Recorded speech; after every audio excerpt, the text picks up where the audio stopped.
Stinky Popcorn Boys. We watch movies and eat popcorn. And are stinky. Hello. We are the Stinky Popcorn Boys. Three boys talking about movies and how they made us feel. I am Patrick Baskwell, and I imagine death so much it feels more like a memory. When's it going to get me? Ooh. And I'm John Gilardi, and I want to be in the room where it happens. Ooh. And I'm Christian Ames, and I hope my legacy is more than planting seeds in a garden I'll never get to see. Ooh.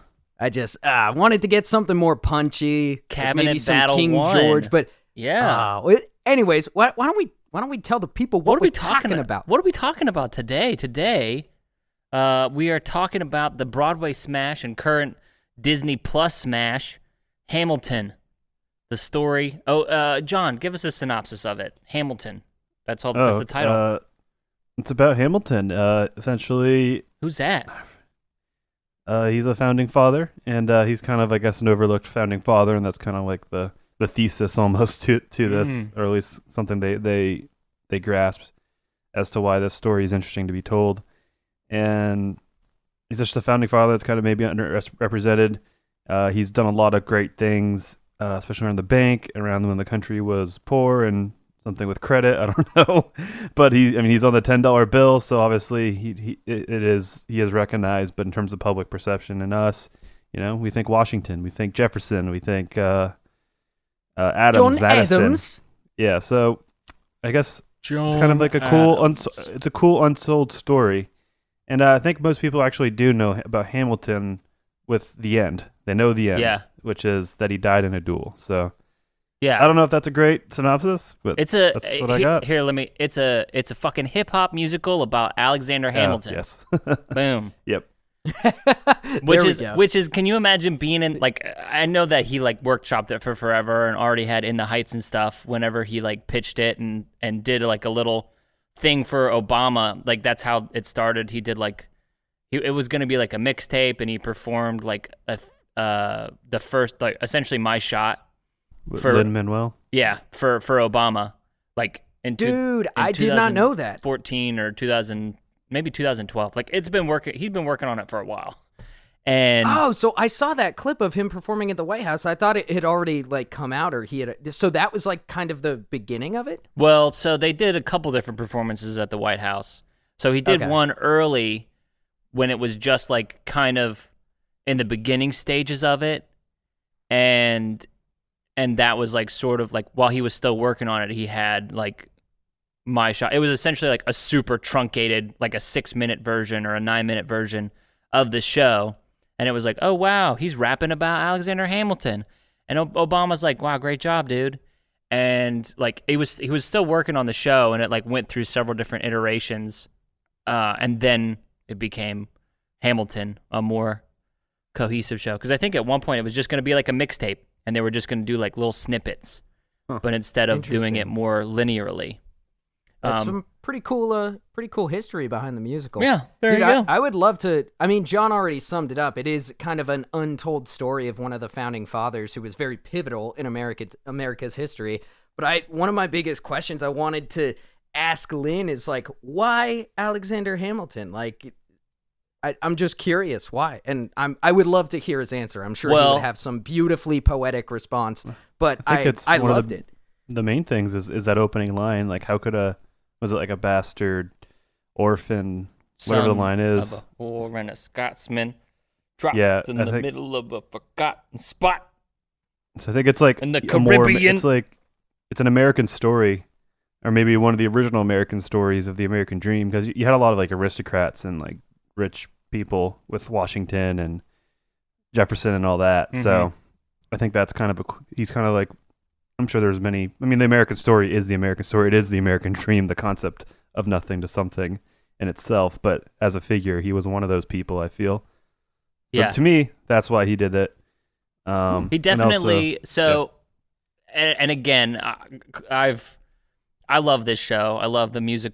I've been listening to it for a long time before I even got a chance to see it much less on Disney Plus, but like in person, I saw it at Raleigh or something. Dude, you discovered this before it was cool and hip. Well, like it I is don't know right if now. that's necessarily true, but like because it was cool and hip, and I think 2015 was like my big year where I was like I was the top 1% of all listeners of it on Spotify or something, or that's what Spotify told me. I can't claim that. But Well, if they said it, so that's what they said. Listen, but the story, and again, I don't want to be Lin-Manuel's person on the show, but the story is he was on vacation reading a book by Ron Chernow about Alexander Hamilton, and he's reading it, and he's like, this is like Biggie and Tupac with like him coming up from the streets. And so he like saw it through that gaze as like a person coming up from the streets, making themselves wealthy and like making their position stronger in the world using words. And he's like, that's like what I fucking do. Cause I'm from like Puerto Rico and I wrote my own show like for In the Heights. It's like, because there were no roles for me, so I wrote this and it was brilliant and won Tonys and stuff. And this is also me. Like, so that's sort of where that like, I think comes from. I can't really speak for him, but that's what I've read. That sounds like perfect inspiration for this. Going off that, I want to quickly say, I've had so many people tell me I need to check this out because it is amazing. I loved it. But I've had it described as a rap musical, which there is a lot of rap, and that's unconventional for a musical, but it's so much more than that. Yeah. Like, I was expecting the whole thing would just be kind of hokey rap with history references, but it's not. It's got R&B, pop, funk, soul, blues. It's got everything under the sun. Not to mention the rapping is so fucking good. Like, I really was going into this. I was kind of expecting some just kind of like, my name is George Washington, and I'm gonna shoot you with my gun. Just kind of, but the rhyme schemes are so complex. It's incredible, and not to mention the amount of research and ridiculous references that are incorporated. Oh my God, it's so dense. It's beyond impressive. I was blown away by the lyricism.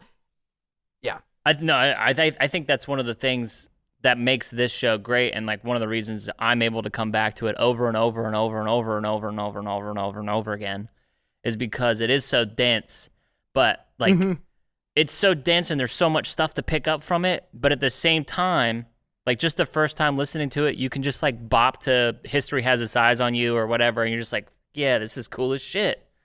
I feel good listening to this, and you like don't have to listen to it like hard.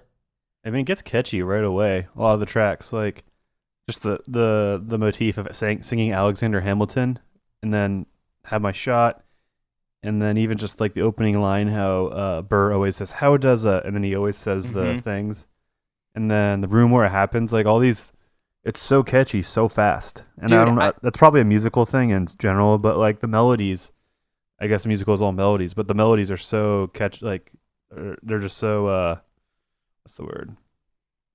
I don't know. They just stick out. Yeah, they're just catchy. That's another thing I wrote is that like the lyricism is complex enough, and it's to make it so impressive and, like you said, Patrick, dense that you can listen over and over and pick up on new stuff. But even on a first listen, you can still bop to it. You can still comprehend what's going on, even if you're not listening to the lyrics. Just what they're doing, how they're performing, you get the whole thing, and it's so difficult. It's hard enough to balance that in a song, like having complex lyrics and like clever rhyme schemes, but also having your listener, even on the first listen, comprehend exactly what's going on. And they did that throughout this entire musical on top of incredible choreography. Like, fuck, man. Well, I'm taking notes. And those theming stuff, that even that musical theming and having him come back, like every time that Aaron Burr is like, where he does that, how does a, and like when they hit those moments. I mean, I hope that they throw away Les Mis for like as far as like character theming, and like because they weave that through this show so well in a way that like even as I said, it was like, oh, it's a fucking hip hop musical about Alexander Hamilton, like you said, Christian. That doesn't really do it justice to the amount of dynamic like music and lyrics and stuff that it has, like just the satisfied with her coming in and out of rapping and like fucking wailing. It's so good. But what I was saying is that so Lin-Manuel and the director, they did a improvised hip hop show where they would do like improvised hip hop, like a performance, like an improv show, but it's all hip hop. And so like that's one of the things that they teach you when they teach you how to improv music, is to find the hook and like repeat it a couple times. I mean, it's just how you write music, but like especially when you're doing it live, when you improvise it, you do it a couple times so that everybody on stage knows where the hook is. So when you say, how does a vroom, that's like, oh, we're going into this bit. So it's like a cue for everybody. It's a cue for the audience. It's beautiful stuff. I love that. I love that. I would love to see that video. Yeah. Wherever that is. Well, that's they actually, there's a documentary on Hulu that's about them. Freestyle Love Supreme was their improv hip hop show. Interesting. Yeah. So anyway, Hamilton. Yeah. Back to Hamilton. Did you get things about the performance, the cinematic moving picture thing we see? I guess tie it back somehow into movie. Yeah. Well, how did you guys movie-ish. as people who, I assume you guys haven't seen it live. No. Like, how did you guys think about seeing the staging? And I don't know how familiar you are with the music, but again, I'm very, very familiar, so you may have to rein me in from going off on tangents and stuff. But I'm interested in how it hit you guys the first time watching it. Dude, I just want to say your tangents about the backstory and everything, go off on them because I love it. So go for it. But anyway, sorry, John, you were gonna say. Yeah, it just felt like a pure pleasure and a joy to watch. Like it was just, I don't know, it's just kind of like witnessing something really entertaining and quality for the first time, and that was a joy. So yeah, I was wondering throughout how many performances of this they did. I'm assuming just 2 because they had the one camera that was for close-ups. There was, and then the rest were back. There was 2 no audience recordings and 1 audience recording. Oh, gotcha. I was wondering that little there. side note, but they still cut it together so well. Like, I mean, it just speaks to how good the choreography is and how, streamlined those actors are. They are doing their parts, but still playing it as if there's no script. The choreography, can't applaud that enough. I love the stage. Like, I love when you go to see, I remember as a kid going to see A Christmas Carol and seeing the stage and thinking, oh, is it going to be this the whole time? It's just like Scrooge's room. What about like that when he's flying through the sky with Marley and all that stuff? But when you get lost in the set and they find a way of making a set look like so many different locations, including that, I love the spinning center of the set, so they could like walk around and act like they're in a town square and stuff. It gives so much dynamic movement, like walking down a street or like I don't know, just the movement along it and people going across each other on the rotating stage. It was so cool. And that's not new to Hamilton. I just love when musicals and plays can do that and just fill your imagination so much with just one set that they have there. I love that, and the way they played in that space was just beautiful. What's funny that you had that thought as a kid. I mean, I'm not like the most musical or theatrical versed person, so when I saw the stage, I was like, oh man, this is what I'm going to see for the next 2.5 hours. But then of course, as I'm watching it, they do wonders, and it's the lighting. I can't remember if I'm making this up, but they simulate like being on a ship at one point with with blue lights, and like it does it so well. Yeah, and because you're I mean focusing... everything at that point was like made out of shitty wood and brick, more or less.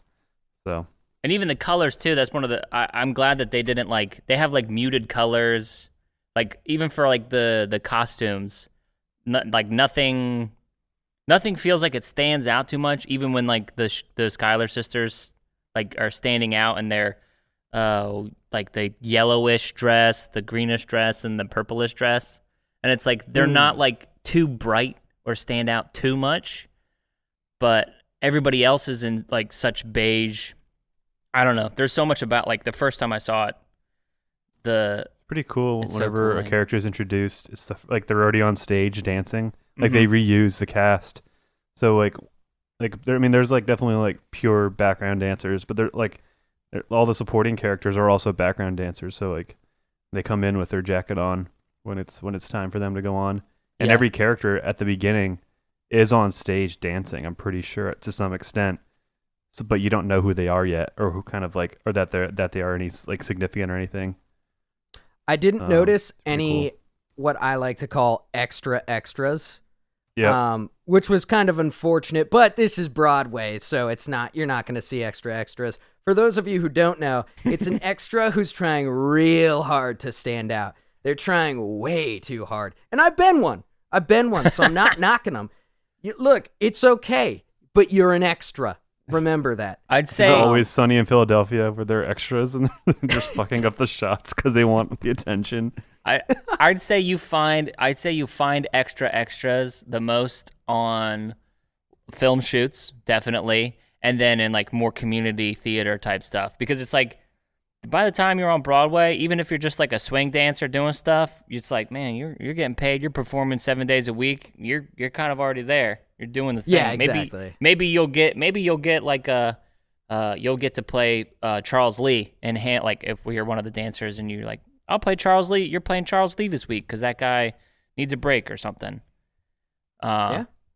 So That's I'm not typically how it saying. went. Look, if you're an extra out there, keep being extra, man. It means just don't give up. Yeah. Just don't be too extra. Just extra enough so that people Yeah. see you. You gotta like both stick out and also find your place. Like I'd say Yes. that there's such a weird balance for like extras where, and I'm talking from film experience, where it's like, you know, having an extra who knows their place and like also does a good job and will like give you something interesting is very good.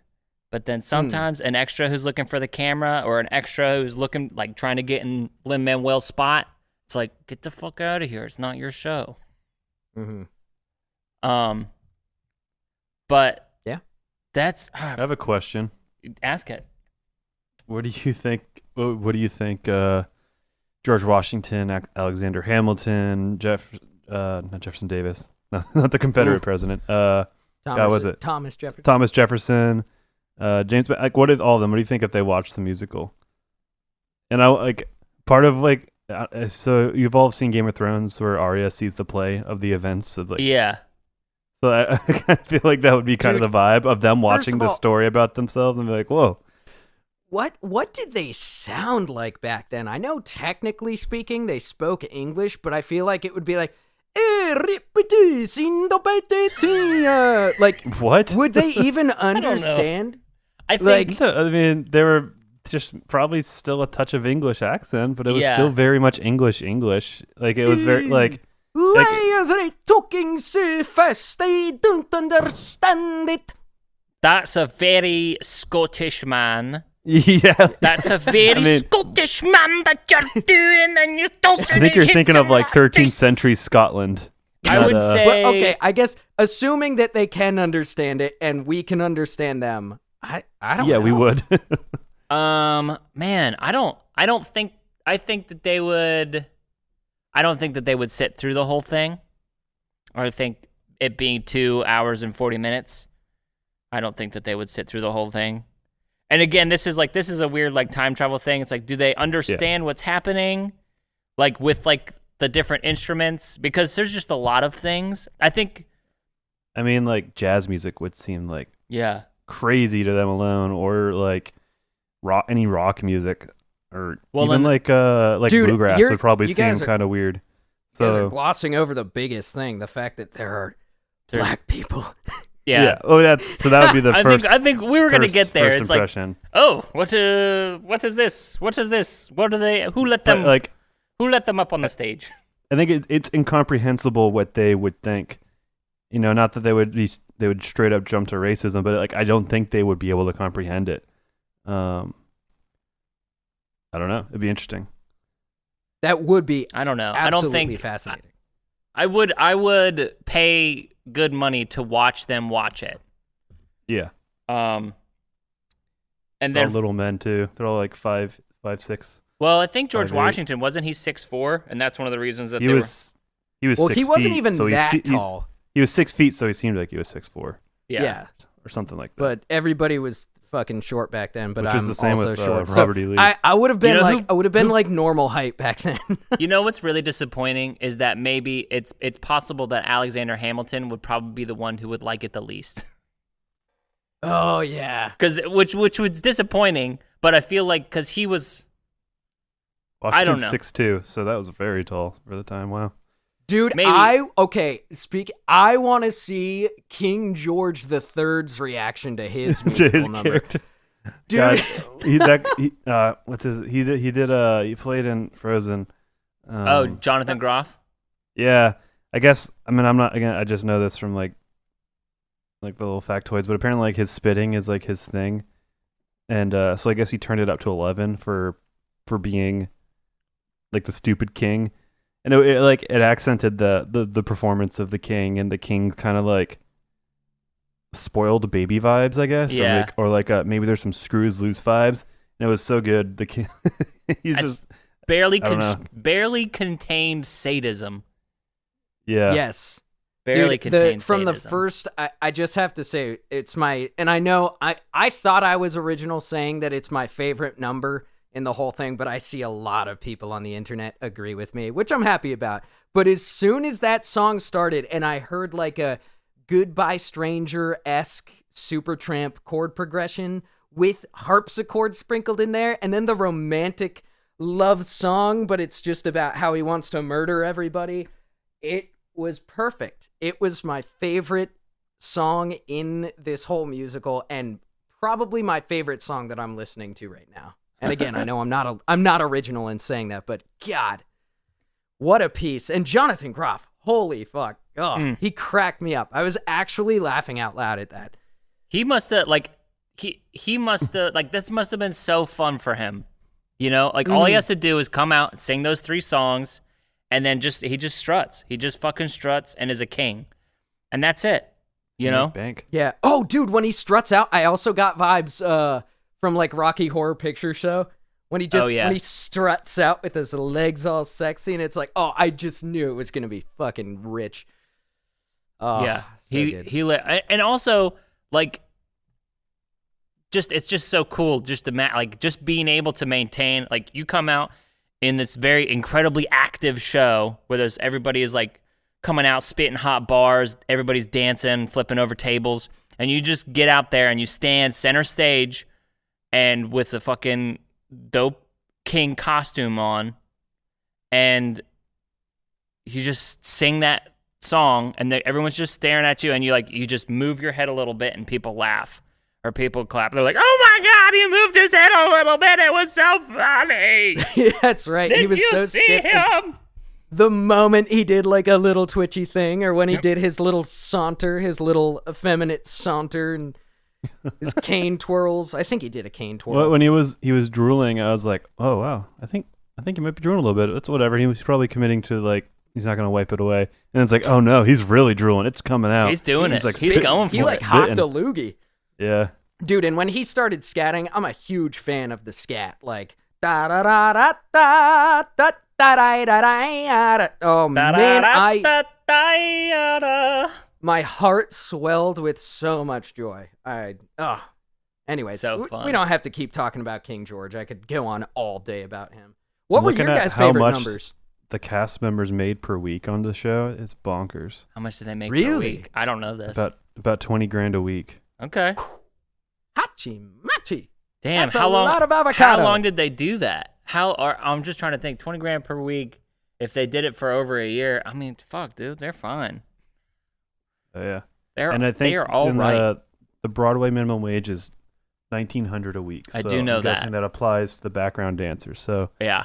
like you've definitely have made it pretty good. I mean, they're also talking New York City though, cost of living, but Yeah.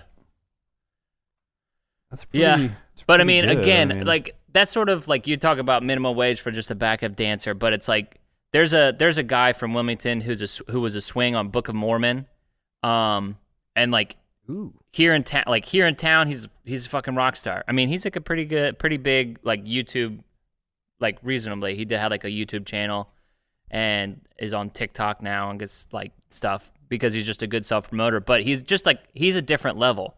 Like even just here, like he's so good at dancing, he's so good at singing, and he's just a swing on Broadway, you know. Damn. No, and I swear, I'm not trying to diminish what he's done because I mean he'll get his when it comes to him. Please do not come for me, JJ. But no, like I believe you. It's so competitive. the talent that everybody has on that stage, and that's one of the notes that I had. It's like just kind of like sometimes like some of the like more like experimentally dancey stuff where people are like just kind of like writhing and moving through.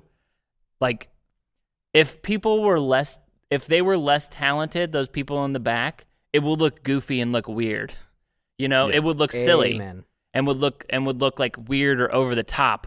But those people are so good at what they do that them just like moving their body and flipping over each other and like the amount of control that they have, it's amazing. They're definitely not afterthoughts, even though they're in the background and have a few lines.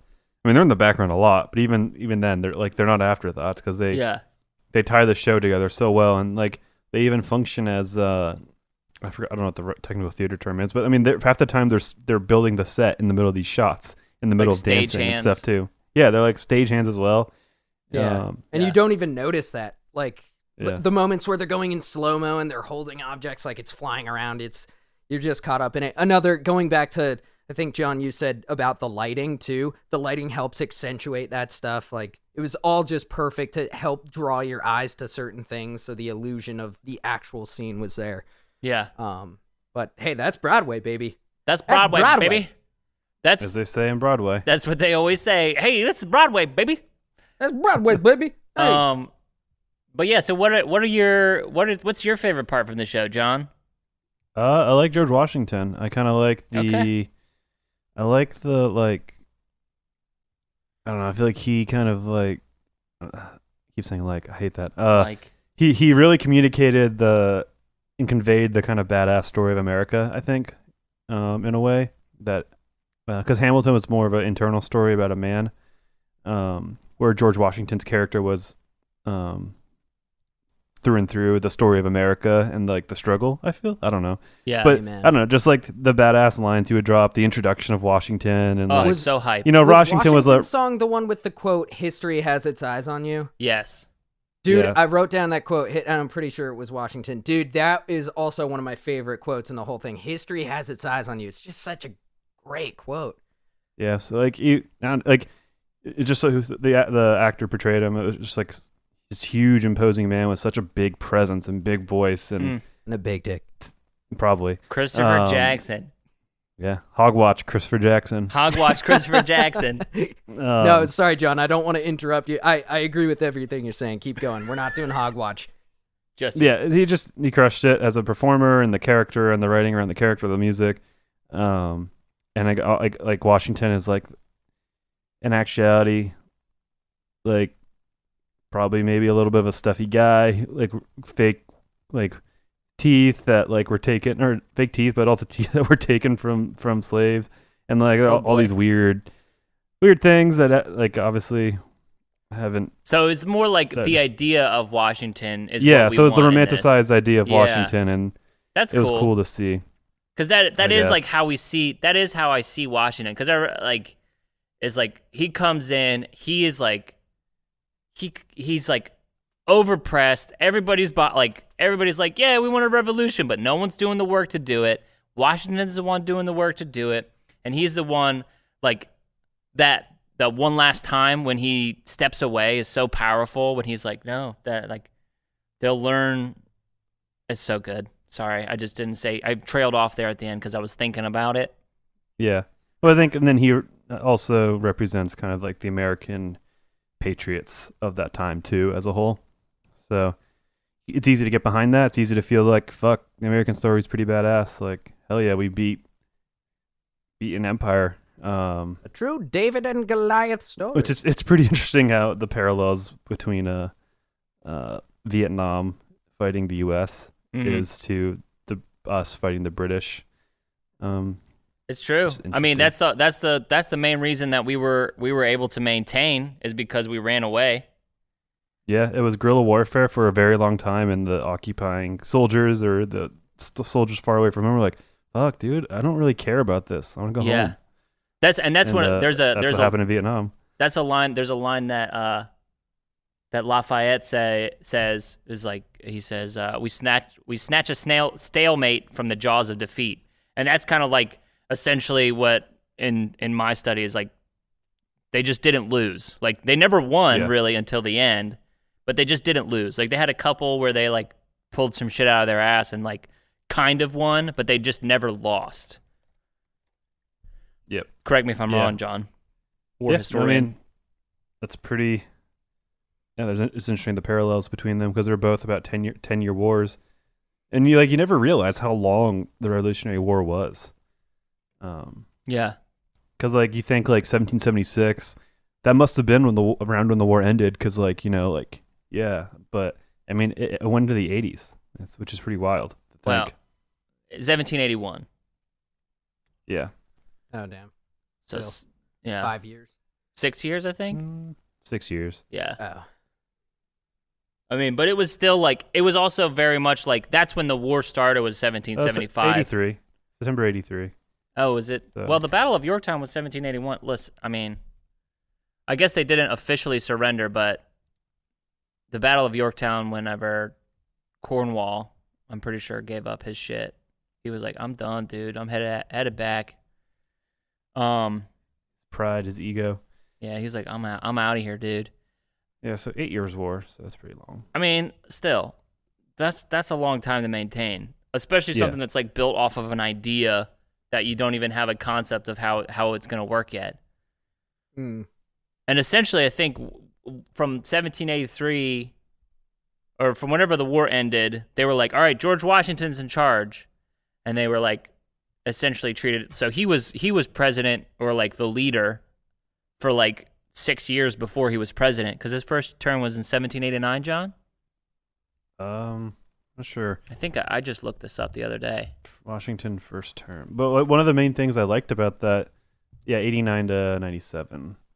Yeah, so he was already president essentially without knowing that he was president from let's say 1776, where he's trying to get people to rally behind it. So he'd been doing it for a long time. I guess going off of another thing I really liked from it was Washington's farewell address. Mm. How significant that was. The 2 terms, him voluntarily walking out. That was never a law. The only reason it because World War II came around and FDR just kept winning and winning and winning. And that, who knows if that's just because it was a crisis and he wanted to see it through. I don't know, or he was just. I think that's he didn't fucking care and he just wanted to be the leader as long as he could be. I don't know. No, but I think after that they were like, oh shit, let's make this a real thing. But up until then, everyone had respected the 2-term president stuff, and there's all the thing about not getting involved in foreign entanglements and some other things. And so it's crazy that farewell address set the tone for hundreds of years. Yeah. Was that actually was Washington the one to say yeah, dude, I'll take 2 terms? Yeah. That's it. He set it by example. Yeah. Damn. I mean, and that's what fucking guy. That's what the power behind that moment is. Whenever Hamilton is like, "Yo, dude, we're gonna fucking get Jefferson," and George Washington is like, "Hold on, have a drink with me," and for one last time, George Washington's going home. Teach them how to say goodbye. Back to Mount Vernon. Damn. I want to talk about my favorite part of the show. Yeah, I was about to ask. More or less, is when I was listening to it, when I was just listening to it, because it's changed. When I was listening to it, my favorite part would be Guns and Ships, when Lafayette comes in and they ride through History Has Its Eyes on You. It's like a little medley there towards the end of Act 1. Dude, Dude, Lafayette fucking ripped up that track. David Diggs goes hard, bro. Yeah, he was one of my highlights too in terms of performer. Yeah. Rest in peace to that instrumental. Oof. Because it's murdered. It's dead. Oh my god, dude. But that's just like when I was listening to it, I was like, yeah, this gets me. I'm going. Here I go. This is the best. And then it comes into History Has Its Eyes on You, and it's like, oh yeah, get to sing too. Ugh. But in watching it, the staging and the performance from helpless to satisfied in the wedding is so good. That's the part where Eliza gets married to Alexander Hamilton, and she's like, helpless.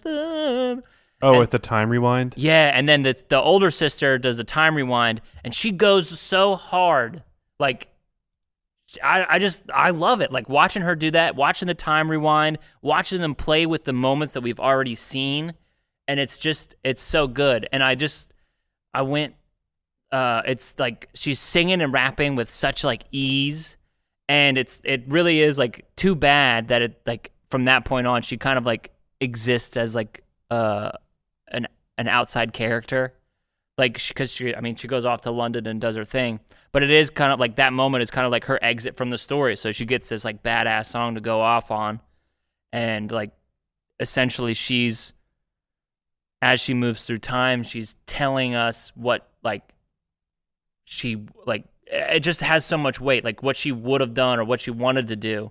Even though she never says any of those things, it's just like that's the power of that moment where she gets to like, fucking, I'm out of here. I'm out of this story, but it would have been so fucking cool to be a part of this story. Damn. You definitely feel the sorrow, whatever. Yeah. Dude, was there any sort of... I want to know if there was some sort of, like, love triangle. There was. So, here we go. I got... There's... Yes, give it to me. There's a couple different things. So, yes, there's, like, a rumored, like, tryst type thing with Angelica and Eliza. And, like, so she would like come back and they would like, but the more interesting one is Lawrence, the guy who dies in the first act. Sorry, spoiler alert. There's some like crazy homoerotic tension between them. Okay, good. Because did anyone else notice that? Well, I knew that. So yes. But so that was historically based? That's historically based. Is there's like essentially around the time Lawrence and Hamilton, they were really close. And like, I thought it was like playing up performances so it's easier to read expressions, you know? No, so that's like the in that thing where he's like, hey, your pants look hot. Lawrence, I like you a lot. That's like a little reference. Again, that's like, it could mean nothing, but that's sort of like a little reference. And if you see some of the looks that, oh God, I can't remember the guy, Anthony Ramos, the guy who plays, is giving him, and it's like, oh shit. Sometimes he's like looking at him like, damn. They're hard to miss. I mean, they're giving like fuck me up, fuck like those eyes like. But that's like they had an extra special relationship status, which is just like, you know. But I don't think that it was ever like an interference to the marriage. But that's also just like the time period where it's like he's gonna get married. And he's just like, I like this dude too. We're gonna hook up a little bit. And I think it was kind of Grecian in the way where it's just like of that time. They're like, yeah, those dudes are hooking up. It's whatever. Could also be easier to cover up a hookup with the dude at the time. Like, oh, honey, of course I'm not hooking up with a man. I'm just going over to play Monopoly. Xbox. We're going over to play Monopoly together. Yes. I'll play with his piece. His play piece, with mine, and he's gonna put his hotel on my slot. I like the whole like Hamilton just like walking home or whatever, and he gets seduced by this woman. He's like, I shouldn't. I'm not. Wait, what was the song? It was like, don't say no to this. But it's funny because he's just like a guy who's just like, okay. essentially how it comes down to. He's like, and then he gets seduced, and then it like ruins his whole life and his wife's life for a second. It's just like, well, he also lets it ruin his life. That's like a big. It's very frustrating whenever. Well, then they're like, oh, he did this himself. He's ruining his own life. Yeah, dude, I wanted to see Lin-Manuel like play it up more like a ladies' man. I wanted to see him be like, no, I'm getting this tonight. I'm getting this. Instead, he was like struggling. He's like trying to say no. He's like, I'm not gonna be bad. I love my wife. No, I wanted to see him go balls deep, pun intended. I wanted to see him just be like, yeah, like a nice sexy funk song. I don't know. That's me. I get you. I guess speak to the times it was made too. Get to that. I think that's really important. Yeah. But finish what you're gonna say. Sorry. I forgot it. I forgot what I was gonna say. Oh, I'm sorry. No. So the reason, and this is a little thing, but the reason that Hercules Mulligan says, "I got y'all loco parentis," he's got a loco parentis, which is like he was their parent. So because at that time, like at one point, Hercules Mulligan was their guardian, like John Lawrence and Alexander Hamilton, because they were so young, like 16, 17, when they first came to the States and stuff, that he was like their guardian, which is a little interesting little tidbit. Patrick's Trivia Corner. Hi. What is that called? Loco parentis. Got y'all knuckleheads, the loco parentis. I like the reveal that he was a spy. Just like he comes out of nowhere. It's so funny. Hercules Mulligan. It sucked that they had to being on Disney Plus that they had to censor out the F words. That is they censored. There's 3. They had to they could only have one. They could only have one, but I don't know where it is. I know that Lin-Manuel said it, but it's like I don't know where it is. They censored out the 2 good ones, as far as I'm concerned.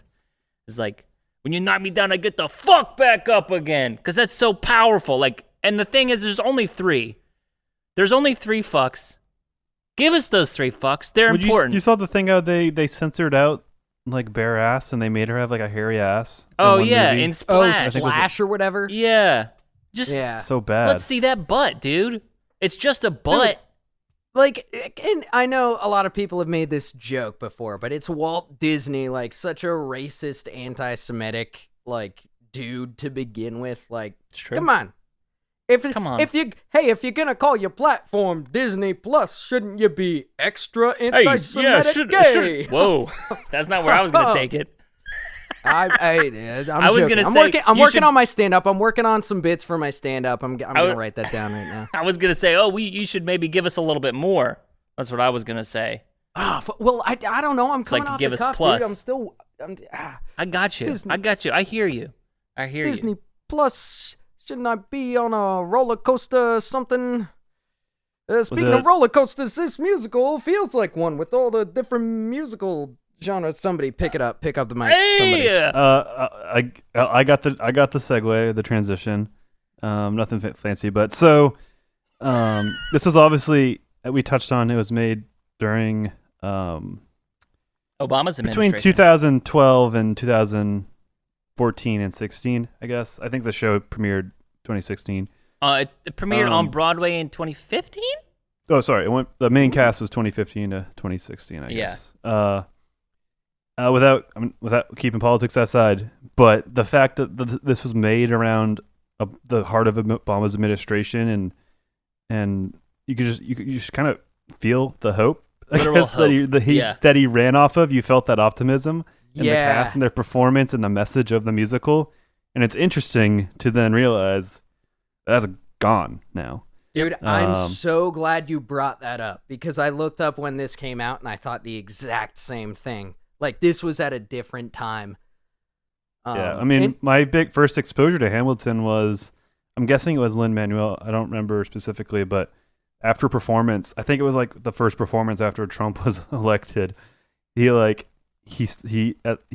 a speech, pretty much denouncing Trump, which is debatable if that's the time and place. But again, like that just shows one to one, like how much Obama's presidency and the hope and what they foresaw with Trump. Like it's crazy. Yeah. Also, it's wild. And going off that, just the diversity in the cast of this play, like, is just inspiring. And even though, like, we could get into the nitty gritty of the racist tendencies of our founding fathers and the fact that Washington owned slaves and stuff, it's still cool to see people from all different walks of life, all different colors, ethnicities, backgrounds, playing our founding fathers, and the people who helped create a foundation of this country is still just such a beautiful, like you said, John, a hopeful message. Like, we are celebrating our country's history, and we only have more to look forward to because fuck King George. Yeah, I mean, it was seething with patriotism, you know, and there's a lot of ideas people have of what patriotism looks like, you know, like dude, this you know, was patriotic as fuck. You it know, made like me there's feel the good idea about of like America. like cut like sleeveless. You got your Coors Light and your American T-shirt, your truck and your shotgun, and you know, there's that idea of patriotism. And then like this was like, it felt like real patriotism. It was an homage to the founding of our country and the badass characters and the risks and the sacrifices they made and the people in their lives that helped them and all the tragedies and all that. And it was all towards, I guess, a better America, which we're hopefully getting every day, and feels less so. That's all. Less so today. But Yeah, I know So what you it mean, was though, very dude. patriotic. It inspired I felt- hope and patriotism. It really did. I think it really speaks to something, and I think, you know, there's like some merit to you know, what people say, and it frustrates when people are like, cancel Hamilton or whatever, because like they're all slave owners, and there's like merit to that, but also I think that's part of what's cool about it is the repackaging of the story of the original America founding with how America is now, which is why it's like, even as someone who loves it, and it's like, I wish that I could be Alexander Hamilton, but as a straight white dude, it's like, you know, I enjoy it however it is presented. You know, I fucking love it. yeah, and I think they acknowledge and they don't try to cover up some of the facts of these men having owned slaves. So they like, definitely make a couple stabs. I love the quote. I can't remember whose song it was. I just wrote down the quote. "Immigrants, we get the job done." I could hear the cries. I could hear the cries of I was like Obi-Wan Kenobi. I could hear the cries of 1,000 conservatives. I heard the cries of 1,000 conservatives, and suddenly they were all silent. not just like we're all descendants of immigrants. It clearly comes down to a racist thing at that point for the people you're referencing. Yeah. I just love that line because it was, even though it was written back in like 2015, 2014, it's extremely relevant now. It definitely changed from like hopeful, affirming to kind of like opposition, not oppositional, like, hey, look, we get it. I'm not saying what I want to say. It doesn't come out of my mouth right. But like under Obama's administration, it felt like, hell yeah, all right. And then it's like a little bit rebellious is the word that I was looking for. Mm-hmm. Defiance. Defiant is another good word. And I think I want to make a minor correction, which may not be a correction. Whenever Trump got elected, I don't think the original cast was in in the cast, but when Mike Pence went, so I think the thing is they did do like a little speech when Mike Pence went to see it, and they were like, the vice president is here, and we that's what I was remembering. So you know, there's stuff with that where it's like, is that the time and place? But it is like a platform, so they should be allowed to do it, but also it's like they're there to see theater, but also you know, I could see. I don't know where I stand. I don't know where I stand on it. I don't Yeah. either, because Lin was very respectful, but he also directly called out It Mike wasn't Pence. him And I It just was, want to say, wasn't Lin. I really It was whoever don't played like Burr Mike Pence. on the second cast. Yeah. It wasn't Lin-Manuel. Oh, it Yeah. wasn't. Oh, wait. So, okay. That's what I was Good for the cor- saying. Good for the correction. Yeah. But yes, they directly called him out, but they were still respectful of him. They So, were. Yeah, it was a dividing moment. There was but no, like you said, I mean, dude, that's the thing is when you're using your platform to make a message, as long as you're not like calling for violence, I think that's a good thing most of the time. I mean, the athlete is getting shut down. Like, just shut up and play your sport is so dumb. Yeah, Like anyway, if you have a platform and you want to, do something good or better a community or something near and dear to your heart, you should have every right to, And if you the fan don't want to know, I'm gonna name someone, Michael Jordan's, opinions on something, then don't follow him on Twitter and just watch him play basketball. Like it's It doesn't change. It doesn't like. It's like Amen. if you're gonna be a racist asshole about stuff, it's like it doesn't change how good they are at basketball. Like, just don't listen to it and put yourself in your bubble. yeah. I know that I am saying it very aggressively, and John was not saying it as aggressively. But I mean, this might be the most political ever. It was. I think. I want to But talk I think about. it's super. I think it's super tied into this. Yeah. because it's definitely it is a timely. product of its time, and it's timely in itself, and it's just super interesting to see the changes. Yeah, in, dude, in Patrick tone. Patrick nailed it with how you perceive the play before Trump and after Trump. It's very different feelings from the play. Hope versus like angst and rebellion. That's a really good point. Yeah.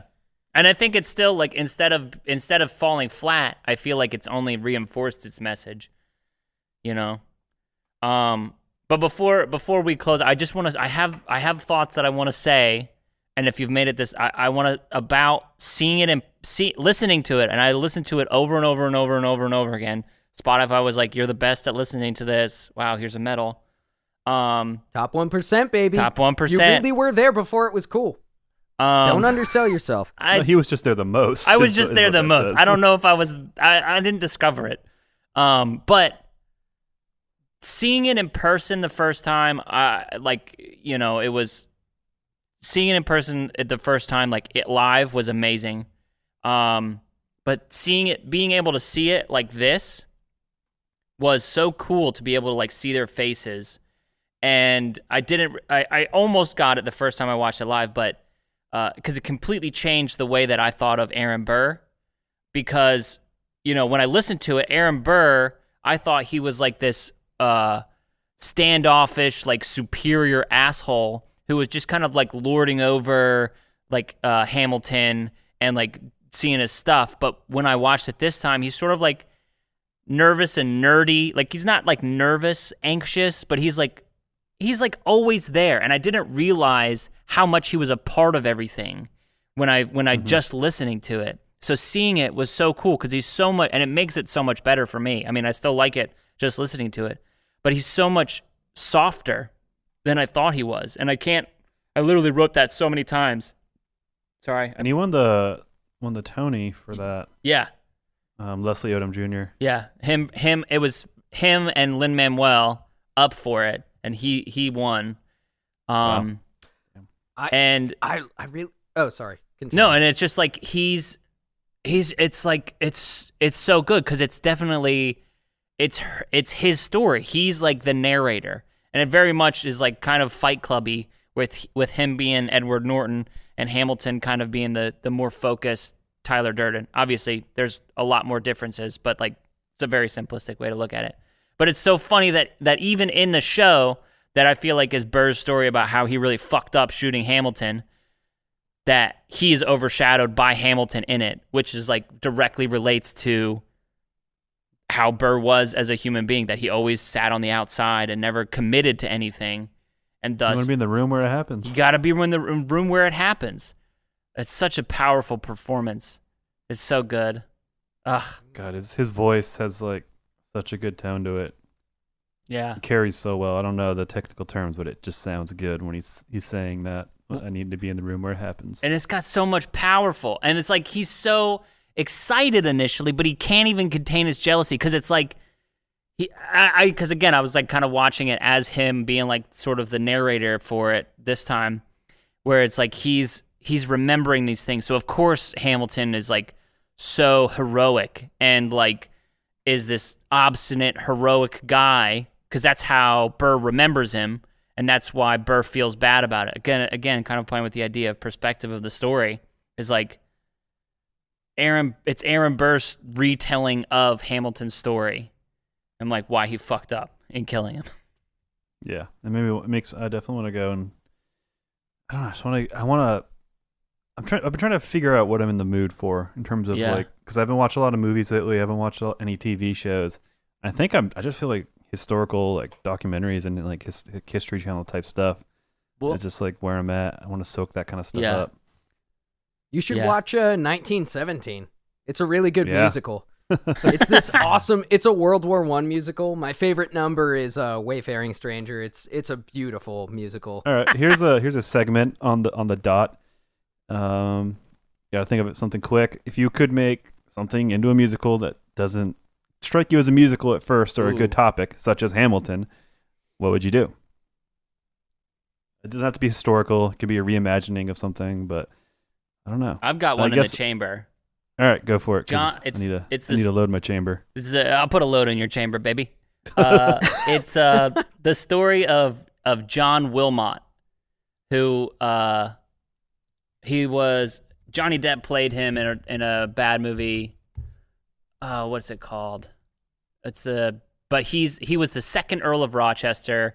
He eventually he was known for his poetry, but he's like a bro poet, and so he was like, I put mine penis tween her cheeks, and till I spat, from which I leaked, and then she poured me a second wine, and then I said, well, now's the time for you to leave.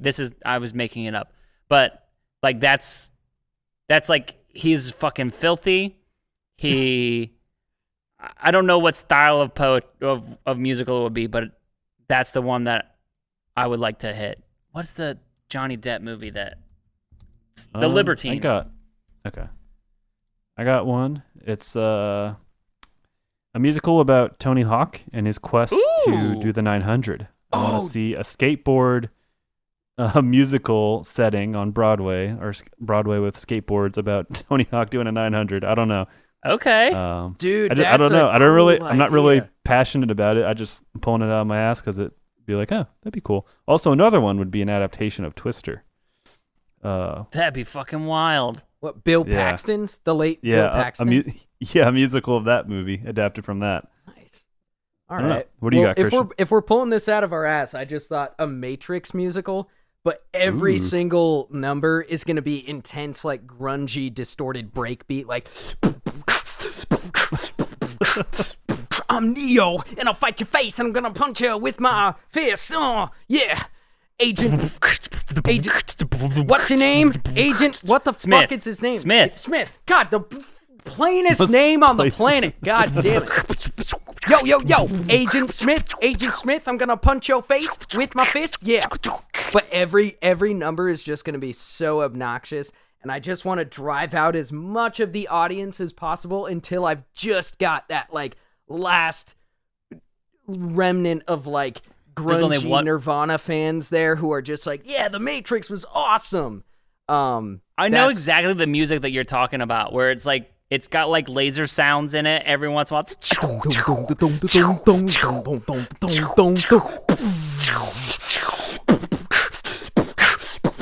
They use like lasers as a hi-hat.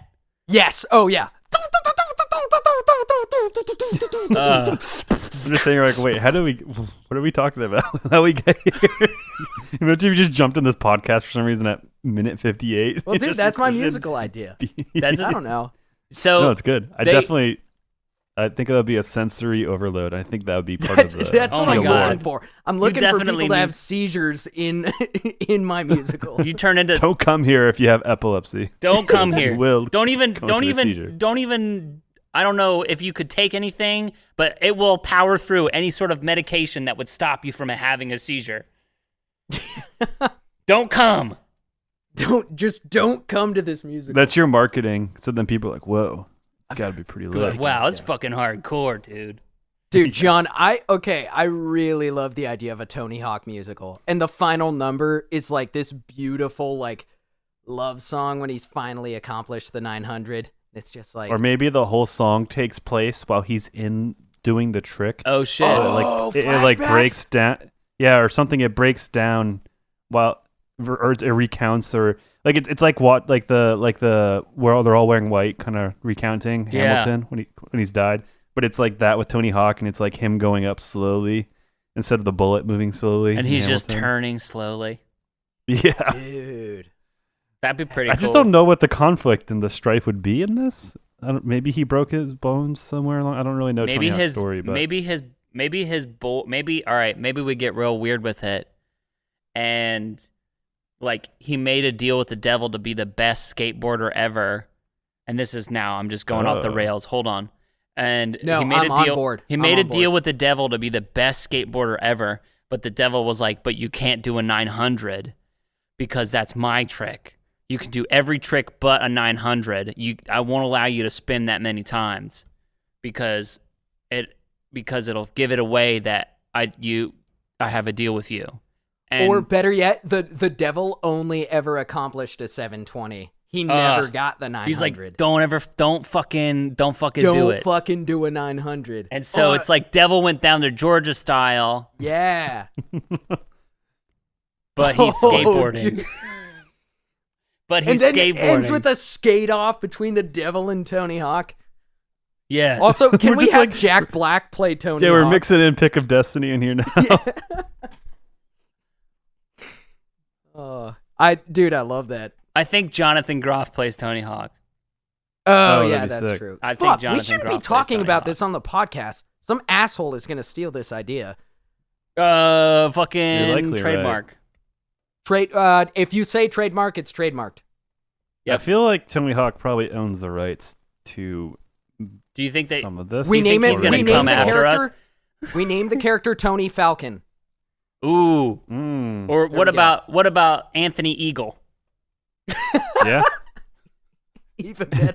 I like the Anthony alliteration Hawk. too. Anthony Eagle. I don't think it's alliteration, but it feels like it. Well, it feel it's not the same vowel, but it's yeah. If you Anthony Eagle, if you say Anthony it like Eminem, Eagle. Anthony Eagle. yeah. God, then I it works. hate all of Eminem's new music, and it makes me so mad. You're Anyway, just getting old. I hate all Eminem's new music, and it makes me so sad. yeah. Yeah. Do you want me to listen read to it. some reviews? I pulled some Yeah. reviews. Let's get some reviews. All right, I'm just gonna go. Boys. I'm just gonna go through them. Here's a 1-star review. I knew it was a modern take on his life story, but I couldn't enjoy it with all the historical alterations. He's a fun guy. All right. That's it. That's a fun guy. Here's another 1-star review. And again, most of the reviews are really good because it's got like a 98% on Rotten Tomatoes. Boring. Main character can't act or sing or dance. Very long. Generally not very entertaining. Too much hype. Maybe in person on Broadway is better, but the recording was meh. What makes these people live? I don't what know. what is the spark that makes some of these people get up in the morning? I don't know. This Like, is where's the humanity and joy? and also, why would you sit down and watch the whole 2 hours and 40 minutes? This is a recurring theme whenever we read the reviews. But here's a Also, they 1.5 don't know star what they're review. talking about because as a professional sound music producer and mixer and master, the recording itself was actually very good. So they don't know what they're talking about. Idiot. Yeah, fucking. This This is my where we favorite. just rip on people. This is Just my dunking favorite on 'em. one. This is my favorite one. It's a 1.5 star review. I tried to like it, but it seemed so long. And that's just What? that's just my favorite because it seems so long. Because I don't it know. it is is long. long. I'm just making fun of their poor word choice because it's like Yeah, I mean, they're not toxic and stupid. They're it just seems so long. dumb. Dude, Not- this is what I love about people who post comments is like when I post a comment anywhere, I actually think about what I'm posting. Like, I think about, okay, how are other people going to interpret this? And some people will just post, like, Man, I didn't like this because it felt like it was 3.5 hours long. Or they would say, it was. Or they would say something, not sure what they're trying to show us in 3 hours, constant rap and awful music. Wait, is that a review? That's a review. That's a 5-star review. Oh, no. Nice. Well, what are your guys' reviews? Ooh, yeah. I give it 4.5 quills. 4.5 quills out of 5. Very, very good. I enjoyed it. I am itching to watch it again, just to listen to some tunes. You know, Yeah, dude. it'll be especially after a few more watches. It'll be definitely an awesome road trip thing to listen through. Oh, it's so For good. sure. I am giving this musical 1 missed gunshot out of Sorry. 1 missed gunshot. You okay, John? Hold on. Yeah, I was drinking do I water need to down say the that wrong again? pipe. John's Yeah. got corona Yeah, over please there. say it again. Say it again. I give this musical 1 missed gunshot Yes! out of 1 missed gunshot. He aimed his pistol to the 100%? sky. Yeah. That's That's a 10 out of the 10 for the people who can't do math. I'm gonna give it 6 out of 5 ships to New York. Ships Isn't he from like the Caribbean? Yeah, he was from the Caribbean. So he shipped up to New York. Gotcha. For a second, Shipping I up thought you to said Boston. shits. I was. Yeah. You gave it 120%. Yeah, I gave it 120%, motherfuckers. I want to as we sort of like leave this and we'll move on from Hamilton. We'll say goodbye to the podcast in a little bit. But as you watch it, the second time you go through, there is a member of the ensemble. We're talking about how cool the fucking ensemble is, but there's a member of the ensemble who is Death. And she dies early on in the show. She's killed by a British officer. And then from every point on where she shows up, she either hints, like she's a person who takes the bullet over Alexander Hamilton's head and then eventually will take it into his body. Like she's the one who plays the bullet. She's called the bullet. And Like but she the curly hair over, yeah. like the curly front hair thing. But she also Oh, wow. she also foretells deaths of other characters. Like she is the one who gives the note to, like, when Lawrence dies and then whenever Philip dies later, she is the one who gives them the directions and stuff like that. So again, it's sort of like she usually touches people and then they die next, like, or when they're close to dying. And so that's just like a fun little that's thing. will some, say, we forgot to- That's some next level choreography stuff. I'm Yeah. assuming that's choreography. Unless, Yeah. I do That want to. Christian and I talked about this before. We didn't bring it up on this, but like all the performers had some just like amazing bodies. Oh yeah. Dude, there were a And lot of nice that was- butts. There were a lot of Yes. nice butts. And I'm not just talking about women. The men had nice butts.